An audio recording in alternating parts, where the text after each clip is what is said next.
Class. Yes. We're talking about reciprocals today first, okay? Now we learned a little bit about reciprocals last year. Reciprocals are two numbers that when you multiply them together, they equal 1. Two numbers that when you multiply them together equal 1. So, the simplest reciprocal is 1 times 1, right? The reciprocal of 1 is 1. What's the reciprocal of negative 1? Negative 1, right. Negative 1. Negative 1 times negative 1 is 1. Alright? How about 1/2? How many halves equal 1? Kira? Would it be 1/2 times 2? Times 2, right. Now look at this. 1/2 and 2 over 1. Right? 1/2 and 2 over 1, when you multiply those out, equal 2 over 2. 2 halves, which equal 1. Right? Or negative 1/2. What's the reciprocal of negative 1/2? It can't be 1/2. Look at this one. James? Negative 2. Negative 2 over 1. When you multiply this out, you've got negative times negative, which is positive. So we have positive 2 over positive 2. Okay?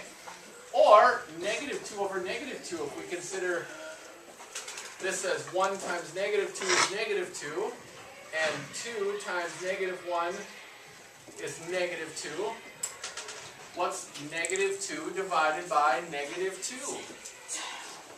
Class, show me. 1. So any number, or any two numbers I should say, any two numbers that when you multiply them together, they equal 1, they are called what? Reciprocals. Right. Now, reciprocals are not opposites. They're not the opposite. Remember when we learned about opposites? We've been adding opposites to solve. We add 5 plus negative 5. What's the answer to adding opposites? Hunter? 0. Okay? This is not what we're talking about. These are not reciprocals, are they? No. Because if we multiplied 5 times negative 5, we would get negative 25. That's not 1. Reciprocals, the product of reciprocals equals 1. Alright? A number times its reciprocal equals 1. Repeat that. Right. So, how are we going to use reciprocals to solve? We're going to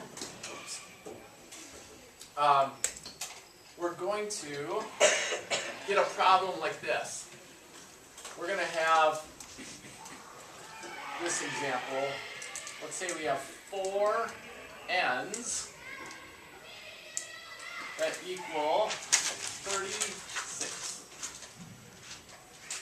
4 n's that equal 36. Okay? Now, the reciprocal of 4 is what? No, what would 4 times what? 4 times negative 1/4. Good. 4 times 1/4 would equal 1.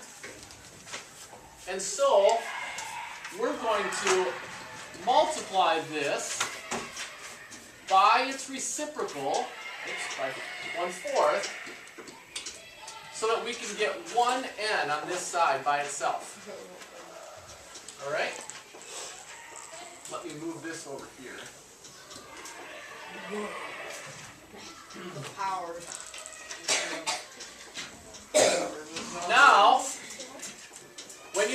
reciprocals, remember when we multiplied fractions last year and you had numbers that you could cross out or you could reduce them before multiplying? Yeah.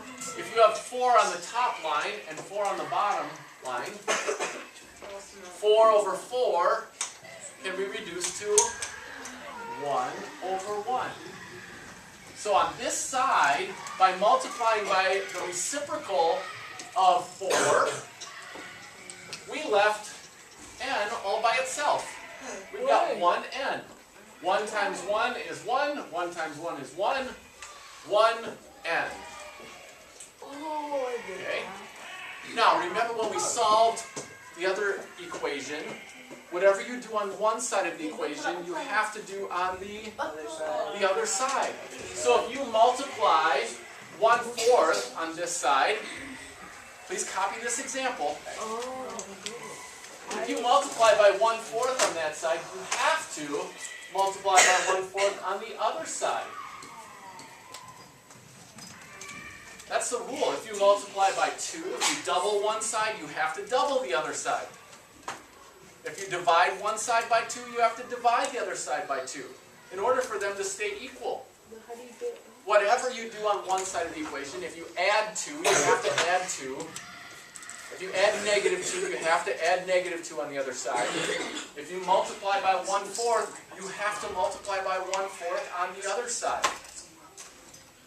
Then, when you multiply, you're going to get the solution. Now, we can reduce this, can't we? 36 over 4 can be reduced to 2 over 18. 2 over 18. I'm sorry, 18 over 2. Or, there's a bigger factor. 4 goes into 36, doesn't Yeah. it? How many times? 9 times. 6 is 6. And 4 goes into 4 once. So we're left with 9 times 1 is 9. 1 times 1 is 1.